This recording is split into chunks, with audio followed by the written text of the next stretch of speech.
Olá, o assunto do Cidadania de hoje é justiça. Vamos falar sobre uma pesquisa realizada pela Associação dos Magistrados Brasileiros, que traz um panorama do Poder Judiciário e nos permite conhecer melhor o perfil de juízes, juízas, desembargadores, desembargadoras, ministros e ministras da Justiça Brasileira.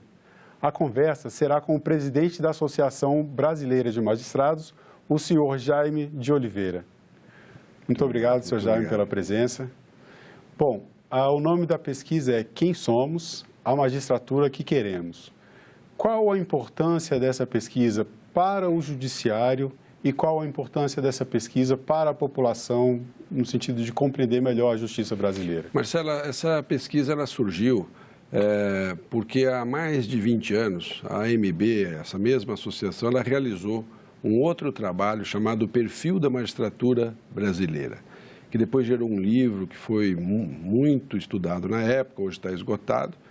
E quando nós assumimos a AMB, nós pensamos em reeditar esse trabalho e atualizar muitas das perguntas que foram feitas naquela época e também inserir nesse conjunto de dados novas perguntas, questões atuais.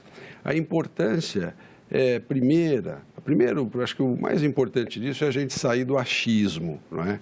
Porque muitas vezes a gente pensa, e quando está discutindo ou refletindo sobre a carreira, a gente, eu acho que é assim, eu acho que os juízes pensam assim. E aí nós resolvemos sair desse achismo e construir um trabalho de conteúdo científico, trazer dados que pudessem representar o pensamento e que pudessem nos auxiliar o trabalho da AMB junto ao Congresso Nacional, por exemplo, porque nós estamos aqui permanentemente discutindo projetos de lei, discutindo emendas à Constituição, pudesse nos auxiliar a refletir também sobre a magistratura, conhecendo o pensamento dos seus integrantes, pudesse nos auxiliar a levar propostas ao Conselho Nacional de Justiça e, claro, tudo isso fortalece a cidadania, fortalece a democracia brasileira. E o trabalho ficou, sou suspeito para falar, não é? Mas do nosso ponto de vista o trabalho ficou muito bom e tem dado surgiram respostas assim, algumas surpreendentes, mas tudo de maneira muito excelente para que a gente possa levar adiante esse trabalho. E para a população que queira acessar essa pesquisa, essa questão do achismo, por exemplo, né? Existe uma percepção de que o judiciário é composto sempre por pessoas de elite. E a pesquisa mostrou que é bem diferente disso, a realidade. Exatamente, né? O contrário. Pois é, isso nós conseguimos ali, porque a pesquisa ela buscou indagar da família, da origem dos pais, da origem dos avós, e tudo isso revelou que nós temos uma magistratura, até pela natureza dela, que ela é concurso público, ela é democrática, ela tem um acesso democrático.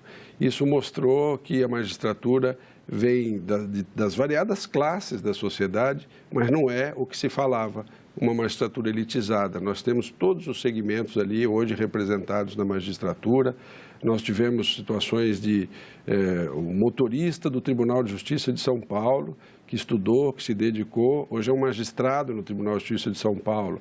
Há um pedreiro no estado do Paraná, começou a vida, estudou, se dedicou, hoje também, pela via do concurso, todos, também é um magistrado no estado do Paraná. E isso se reflete em todo o perfil da pesquisa. Então, nós temos todos os segmentos. E uma das ideias que você acabou de dizer era essa, que a magistratura é elitizada. Mentira, a pesquisa mostra que não é.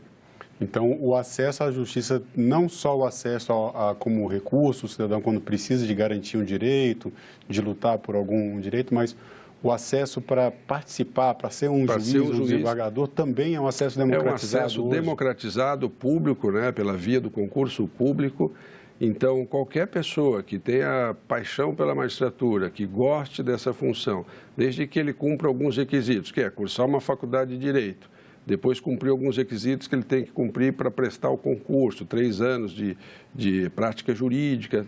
Qualquer cidadão que queira, que tenha paixão por isso, que estude, passe num concurso, ele pode ser magistrado, e ele é, como acontece, como a pesquisa revela. E que às vezes as pessoas não acham, quem é o juiz, de onde ele vem? Ele vem da sociedade, desse conjunto de profissões e ele presta um concurso, que é um concurso difícil, não é um concurso fácil, mas ele tem acesso. Então, é um cargo público acessível a qualquer brasileiro que preencha esses requisitos e que tenha paixão pela carreira. Tá, ok. Só para a gente deixar claro aqui para os nossos espectadores, a magistratura, então, são juízes, juízas, desembargadores, são só nesses cargos, né? Porque a justiça tem analistas, técnicos, tem todo um outro corpo funcional. Você tem os cargos da carreira da magistratura, e você tem hoje no Brasil, você tem a magistratura estadual, que é a maior delas em número de magistrados, você tem a magistratura do trabalho, a magistratura federal, e você tem em alguns lugares a magistratura militar dos estados, são poucos, e a magistratura militar da União. A magistratura hoje é esse conjunto de funções, esse conjunto de profissões, vamos dizer, dentro da mesma carreira, só que são concursos diferentes. E dentro da estrutura do judiciário, você tem os servidores públicos e aí segmentados dentro das características de cada justiça, da área de informática. Então, você tem uma carreira que também é acessível por concurso público a todo brasileiro que preencha aquelas condições. Tá. Agora, mudando um pouco de assunto, tem essa questão do acesso por concurso que realmente preenche a maioria das vagas hoje dentro da magistratura brasileira. Mas existe um instrumento chamado Quinto Constitucional que permite a nomeação de magistrados sem a via do concurso público, né? Essa indicação, existe todo um mecanismo, né? As pessoas indicadas têm que ter já pelo menos 10 anos de atividade ou no Ministério Público ou na carreira de advocacia. Exato. Como é que funciona o Quinto Constitucional?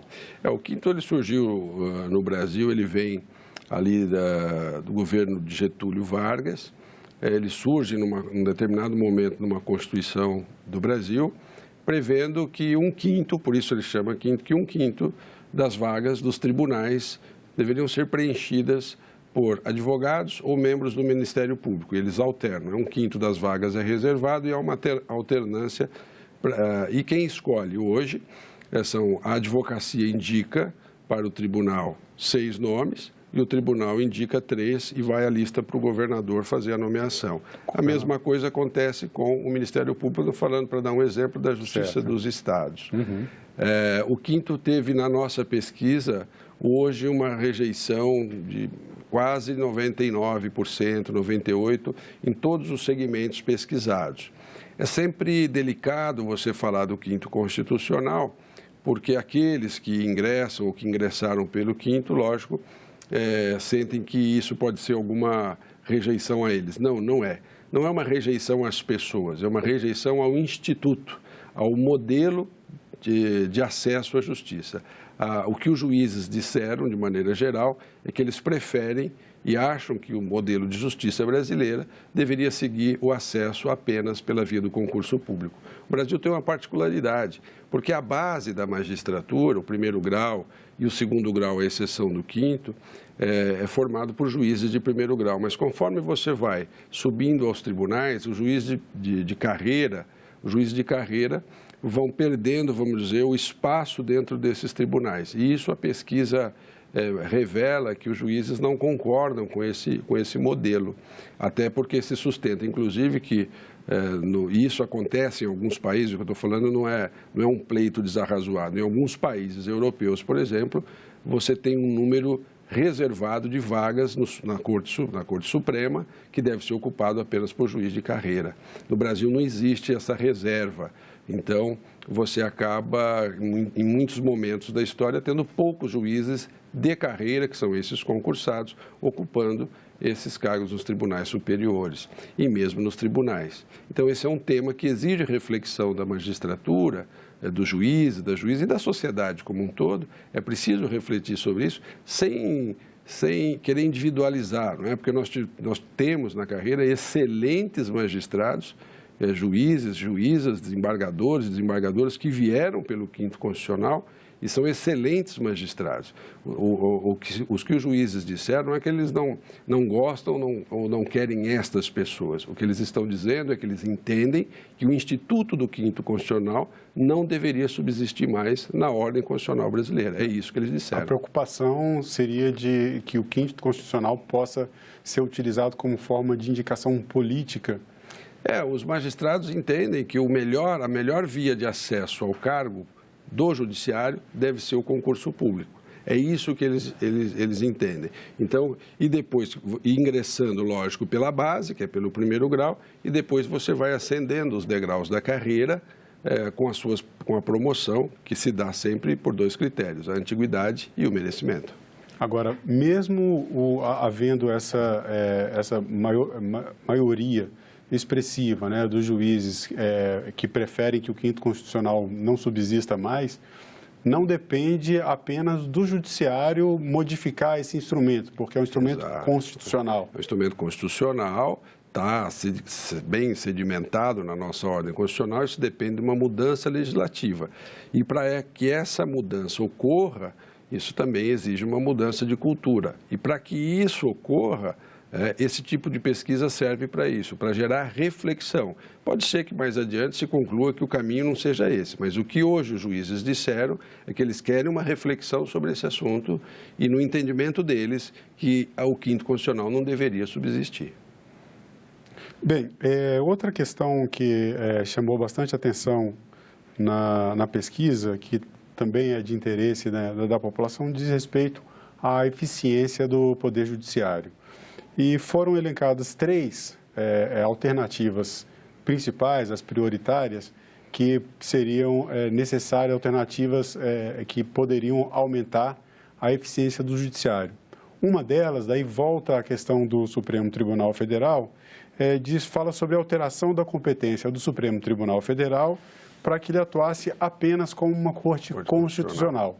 Então, como é que a gente explica essa questão para as pessoas que estão assistindo? O que é mudar a competência do Supremo Tribunal Federal nesse sentido? Olha, Marcelo, de maneira simples, o que os juízes talvez estejam dizendo aí é que eles gostariam que as competências hoje exercidas pelo Supremo Tribunal fossem reduzidas, até porque o volume de trabalho do Supremo Tribunal Federal é algo desumano e completamente sem paradigma em qualquer Corte Suprema de qualquer país que a gente busque como parâmetro. O problema nosso no Brasil é que nós temos um modelo constitucional que não favorece isso, porque a nossa Constituição é muito extensa. A cada reforma constitucional, você aumenta o número de artigos e de princípios e de valores na Constituição, fazendo com que tudo vá para o Supremo Tribunal Federal. Hoje, o Supremo Tribunal Federal brasileiro, ele decide sobre toda e qualquer questão, porque está tudo constitucionalizado. Para você alcançar essa meta que os juízes colocaram na pesquisa, você precisa primeiro mudar esse modelo constitucional. Você precisa de uma Constituição mais enxuta, talvez mais fundada em princípios e que essas normas do dia a dia fossem reguladas pela lei comum, pela lei complementar, não é? Pela legislação que a gente chama de infraconstitucional, ou seja, aquela que está abaixo da Constituição. A Constituição ficaria num nível mais geral. Ficaria num nível mais de princípios e de valores, para que o Supremo possa, aí sim, pensar em ser uma Corte Constitucional. Com a Constituição que nós temos, é difícil alcançar essa meta, mas é considerado um dos principais problemas. Isso está relacionado, na verdade, à questão da efetividade da justiça.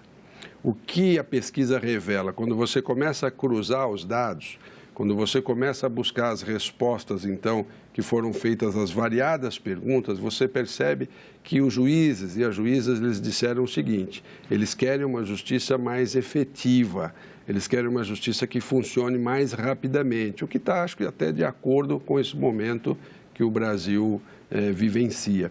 E quando tudo vai ao Supremo, você está dizendo, olha, o seu processo vai começar lá, com o juiz, lá de primeiro grau, na sua comarca, na sua cidade, depois esse processo vai ao tribunal num primeiro recurso, depois esse processo vai a uma instância ainda superior, ao Superior Tribunal de Justiça, depois esse processo ainda vai ao Supremo. Essa quantidade de competências na mesma linha processual, isso dificulta que o processo termine, né?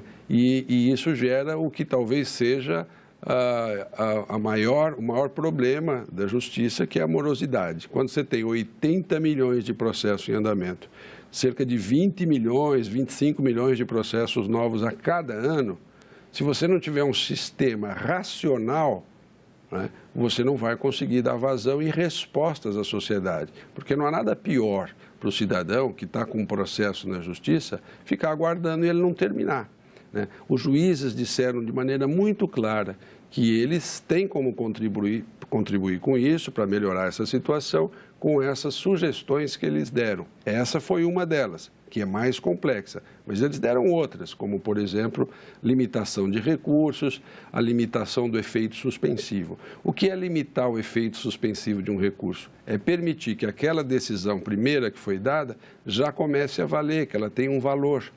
Porque hoje se costuma dizer no ambiente judiciário, por exemplo, o primeiro grau antigamente era o que a gente chamava de o juiz de passagem. O juiz vai dar uma sentença, mas a sentença não começa a valer imediatamente. Então ela não tem valor. Aí você vai ao tribunal, o tribunal confirma aquela sentença ou modifica, não é o caso, mas o tribunal dá uma decisão, mas também não começa a valer essa decisão porque eu tenho mais recursos. Os juízes deixaram muito claro que esse sistema é irracional, eles não pode que é uma regra, né? Que o essa efeito é a regra. suspensivo virou uma regra enquanto deveria ser uma exceção. E aí você não consegue executar.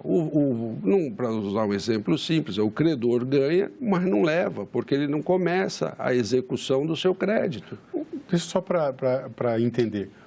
O efeito suspensivo, então, ele já está inerente ao processo, quer dizer, eu tenho, como um caso do credor, o credor ganha uma ação, mas antes dela produzir o efeito, antes do devedor ter que pagá-lo, como ele tem a possibilidade de um recurso, o efeito, a sentença ela já nasce com esse efeito suspensivo, seria mais ou menos de maneira simples e sem técnica aqui processual, o que nós estamos dizendo é que quando o juiz dá uma sentença e a parte que perdeu recorre, ou ambas recorrem, não importa, o recurso ele tem dois efeitos que nós chamamos, né? Um é o que a gente chama de suspensivo. O que significa isso? Ele suspende os efeitos da decisão.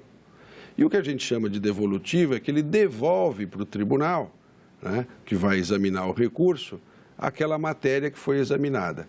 Ao suspender os efeitos da decisão, ela não pode ser executada, ela não está valendo ainda. Então, ela já foi dada, eu sei que o meu direito foi reconhecido, todavia eu não posso ainda fazer uso dele, eu tenho que aguardar a decisão do tribunal.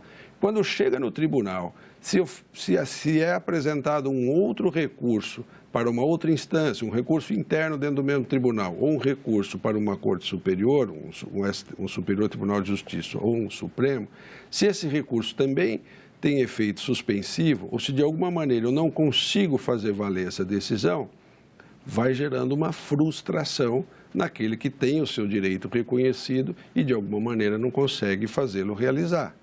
E essa frustração chega ao magistrado também, ele julga, faz toda uma análise, todo um trabalho, dá uma sentença e ele olha para aquela sentença e fala, eu não sei se ela vai ser cumprida. A resposta está na pesquisa, porque o que eles disseram quando eles elencaram as 3 prioridades para melhorar o funcionamento da justiça e colocaram a limitação dos recursos, o efeito suspensivo e também a modificação das competências do Supremo, o que eles estão dizendo é isso, o nosso sistema precisa ganhar racionalidade. As três acabam, juntando, né? Porque o índice de modificação é pequeno, mas é possível.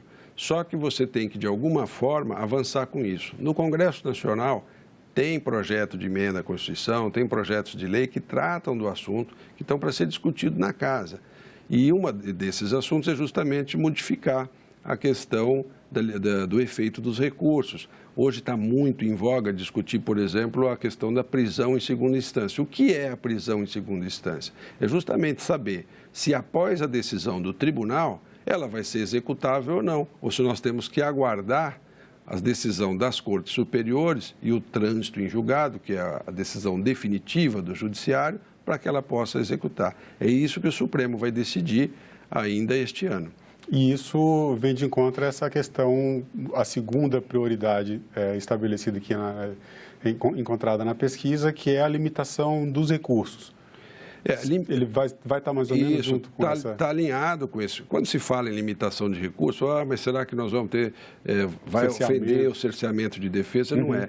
Limitação de recursos significa racionalização de recursos. Não usar o recurso só para empurrar, como ele é inerente ao sistema judiciário, né? Nós temos que ter recursos, porque, lógico, que a decisão sempre gera inconformismo.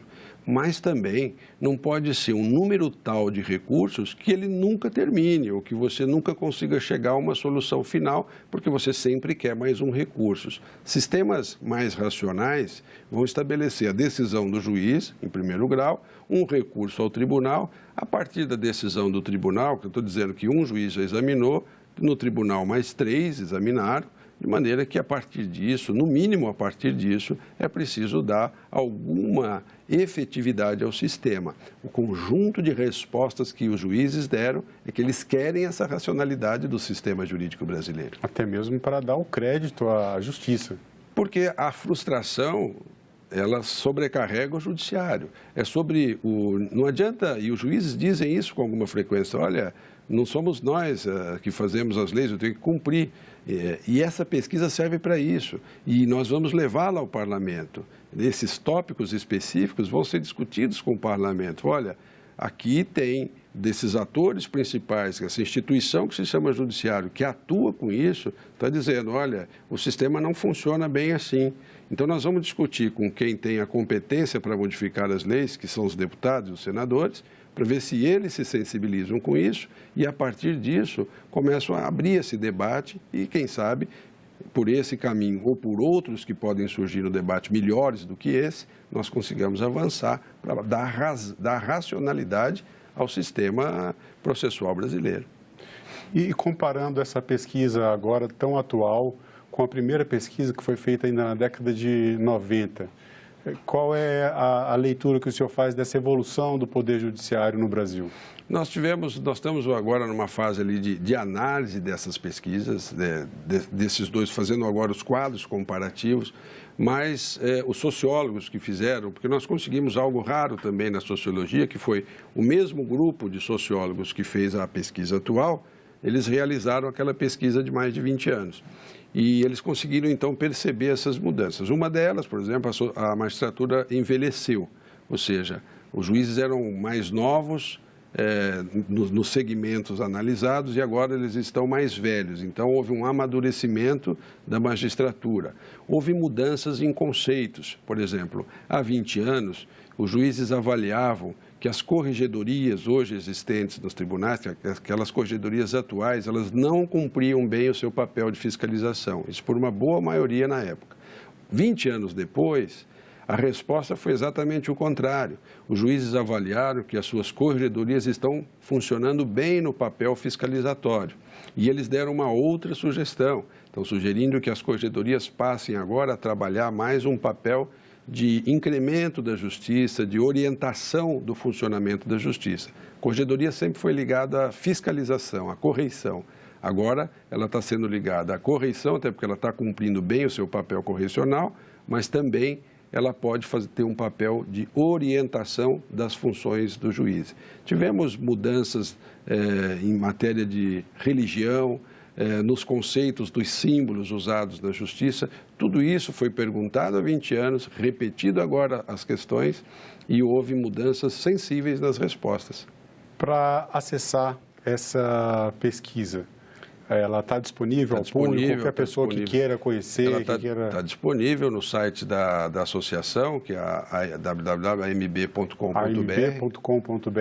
Ela está na nossa página principal, qualquer um pode ler no próprio site, como pode baixar, é uma pesquisa pública, totalmente transparente, vai ser muito útil para os estudos judiciários de modo geral, sejam nas escolas de magistratura, seja nas universidades.